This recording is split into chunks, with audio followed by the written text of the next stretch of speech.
क्या आप जानते हैं कि एक देवी ऐसी भी है जिनके द्वार से आज तक कोई भी भूखा नहीं लौटा, जिसने खुद भगवान शिव को भी अन्न का महत्व समझाया।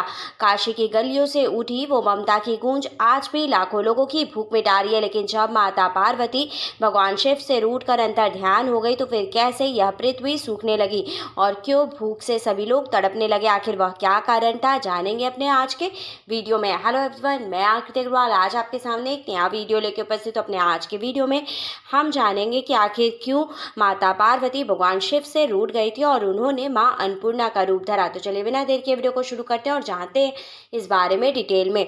एक समय की बात है, भगवान शिव मुस्कुराते हुए माता पार्वती से कहते हैं कि गौरी आओ कुछ समय चौसर खेलते हैं। माता पार्वती कोमल स्वर में उत्तर देती हैं, स्वामी मैं पहले भोजन बना लूं फिर आपके साथ खेलती हूँ। भगवान शिव कहते हैं कि गौरी इस भोजन में भला रखा ही क्या है, ये सब तो माया है।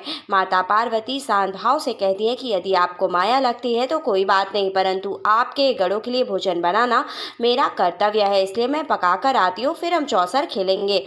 भोजन बनाकर जब माता पार्वती लौटती हैं तो चौसर का खेल प्रारंभ होता है। भगवान शिव माता पार्वती से पूछते हैं कि बताओ गौरी, दाव पर क्या लगाओगी? मैं अपने त्रिशूल को दाव पर लगाता हूँ, अब तुम भी कुछ तो जरूर दाव पे लगाओ। माता पार्वती हल्के मुस्कान के साथ उत्तर देती हैं कि मैं अपने स्वर्ण आभूषण को दांव पर लगाती हूँ और फिर चौसर का खेल प्रारंभ होता है। शिव और शक्ति ब्रह्मांड के ये दो स्वरूप जीवन रूपी चौसर पर अपनी लीला का प्रारंभ करते हैं। कुछ ही समय में माता पार्वती खेल जीत जाती हैं। माता गौरी कहती है कि स्वामी आप तो अपना त्रिशूल हार चुके हैं। तब भगवान शिव कहते हैं कि कोई बात नहीं पार्वती, अब मैं अपना वासुकी नाग दांव पर लगाता हूँ। तब माता गौरी भगवान शिव द्वारा जीते गए त्रिशूल को ही दांव पर लगाती हैं।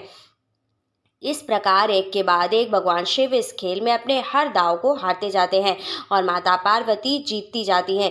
इसके बाद भगवान शिव अपनी सभी हारी हुई संपत्ति माता को समर्पित कर देते हैं और ध्यान में लीन होने हिमालय की ओर चले जाते हैं।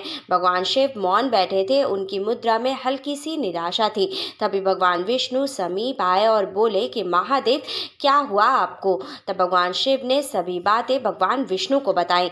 इसके बाद भगवान विष्णु उत्तर देते हैं कि यदि आप आज्ञा दें तो आपके चौसर के खेल का पासा मैं स्वयं बन जाऊंगा और जब आप माता पार्वती के साथ पुनः खेल खेलेंगे तो मैं यह सुनिश्चित करूंगा कि इस बार आप ही विजय हों।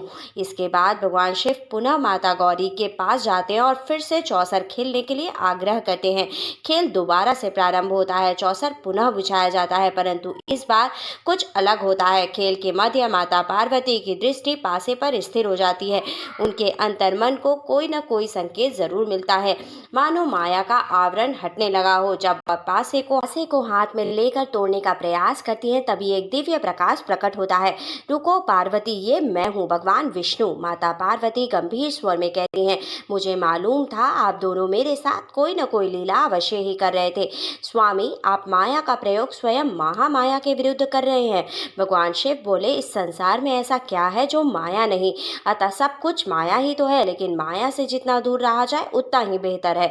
यह बदलती ऋतुएं, अग्नि का ताप, वायु का बहाव या अन्न जिसे तुम प्रेम से बनाती हो, इन सभी का मूल स्वरूप तो माया ही है। माता पार्वती गंभीर हो जाती हैं, स्वामी आप जिसे माया बता रहे हैं वो मैं ही तो हूँ। मैं ही हूँ वह अन्न, वह प्रकृति, वह ऋतु जो बदलती है। आप मुझे ही अस्वीकार कर रहे हैं। क्या आपको भोजन की अहमियत का कोई भी मान नहीं? यदि माया से पूर्ण विरक्ति चाहिए तो मेरा अस्तित्व ही समाप्त समझिए। यह अन्न, यह जल, यह ऋतुएं सब मैं ही हूँ और यदि इनके प्रति सम्मान नहीं तो इनका उपयोग करने का भी कोई अधिकार नहीं। आप मुझसे, माया से वास्तव में मुक्त होना चाहते हैं तो फिर इन सब के बिना ही रहिए। इस तरह से माता पार्वती ने चौसर में जीती हुई सारी संपत्ति भगवान शिव को वापस लौटा दी और अंतर ध्यान हो गई। क्षण भर में जैसे सारा ब्रह्मांड थम गया। धरती ने घूमना बंद कर दिया, नदियां सूख गई, झरनों का कलकल रुक गया, तालाब बंजर हो गए, फसलें मुरझा गईं, अन्न का एक एक दाना मिट्टी में समा चुका था, वायु रुक गई, पृथ्वी पर त्राही त्राही मच गई। लोग विलाप करने लगे, ये कैसा जीवन है, ये कैसी सजा है प्रभु, इससे अच्छा तो हमें मृत्यु ही दे दो। पृथ्वी अब रहने लायक नहीं लगी, दूर दूर तक जल की एक भी बूंद नहीं। पृथ्वीवासी तड़पते हुए शिव जी से विनती करने लगे, प्रभु हमें माता पार्वती लौटा दीजिए। उधर माता पार्वती मणिद्वीप जा पहुंची और वहीं से इन सबको देख रही थी। उनकी आंखों में अश्रु बह रहे थे। वो धीरे से कहती हैं कि मैंने अपने स्वामी को अपने महत्व का अनुभव कराने के लिए अपने बच्चों को पीड़ा में डाल दिया। अब एक क्षण और नहीं, मुझे लौटना होगा। काशी की गलियों में घोर अंधकार फैला हुआ था। तभी आकाश से एक दिव्य आवाज गूंजती है, हे काशीवासियों, मेरी आवाज सुनो। मैं जानती हूँ कि तुम सब अकाल और भूख से तड़प रहे हो, इसलिए आज से मैं स्वयं यहाँ अपनी रसोई सजाऊंगी। जो चाहे जितना चाहे यहाँ आकर भोजन प्राप्त कर सकता है। कोई भी प्राणी संकोच न करे। मैं हूँ अन्न की देवी अन्नपूर्णा। अचानक चारों ओर प्रकाश फैलता है, सुगंध से वातावरण भर जाता है। देवी अन्नपूर्णा प्रकट होती हैं, हाथों में भरा हुआ अन्न का पात्र, नेत्र में करुणा और मुख पर मुस्कान। और फिर काशी की गलियों में हर ओर अन्न की खुशबू फैल जाती है। कोई भी भूखा नहीं रहता, क्योंकि अब स्वयं देवी अन्नपूर्णा ने अपनी रसोई सजा ली है। इधर कैलाश में शिवगढ़ कहते हैं कि हे प्रभु, हम बिन भोजन के मर जाएंगे। भगवान शिव कहते हैं कि मुझे पता है कि बिना भोजन कितनी पीड़ा होती है। अब मुझे कोई ना कोई उपाय अवश्य ही करना होगा। हमें भिक्षा मांगनी चाहिए। और फिर स्वयं भगवान शिव अपने गढ़ों के साथ निकल पड़ते हैं।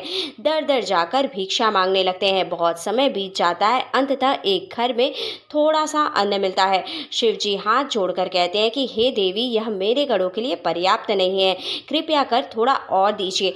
वो स्त्री मुस्कुरा कर कहती है कि हे प्रभु, आप यहाँ क्यों आए हैं? आप सीधे देवी अन्नपूर्णा के पास जाइए। वो किसी को भी खाली हाथ नहीं लौटाती। कहाँ की देवी, काशी की देवी, वही उनकी रसोई है। जो चाहे जितना चाहे वहां जाकर भोजन प्राप्त कर सकता है। भगवान शिव समेत सभी गण काशी पहुंचते हैं। वे काशी की गलियों में पहुंचकर एक राहगीर से पूछते हैं, भैया अन्नपूर्णा देवी की रसोई कहाँ है? वो सामने जो भवन दिख रहा है वही देवी की भोजशाला है। सब जयकारे लगाते हुए भवन की ओर बढ़ते हैं। जैसे ही भगवान शिव उस भवन में प्रवेश करते हैं, उनकी दृष्टि एक सुंदर तेजस्विनी देवी पर पड़ती है। कुछ पल को बिल्कुल सब कुछ थम जाता है। शिव मन ही मन, ये तो पार्वती है, गौरी तुम यहाँ? उसी क्षण भगवान शिव की आवाज गूंजती है और आती है, भिक्षाम देहि च पार्वती। माता पार्वती, अरे ये तो मेरे स्वामी हैं। भगवान शिव, कृपया हमें भोजन प्रदान करें। माता पार्वती, स्वामी, अब आपको भोजन और अन्न की महत्ता का अनुभव हो गया होगा।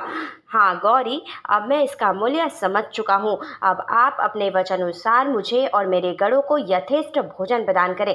माता पार्वती सभी को अपने हाथ से भोजन परोसती हैं। चारों तरफ माता अन्नपूर्णा के जयकारे लगने लगते हैं। तो इस तरह से माता पार्वती माता अन्नपूर्णा के रूप में आज भी काशी में निवास करती हैं। और काशी विश्वनाथ मंदिर के पास उनका भी मंदिर है, जहाँ भक्तों को आज भी भरपेट भोजन कराया जाता है। हमारे आज की कहानी आपको कैसे लगी, हमें कमेंट करके बताइएगा। आज के वीडियो में बस इतना ही। For more such interesting video, like and subscribe my channel. Thank you, bye bye.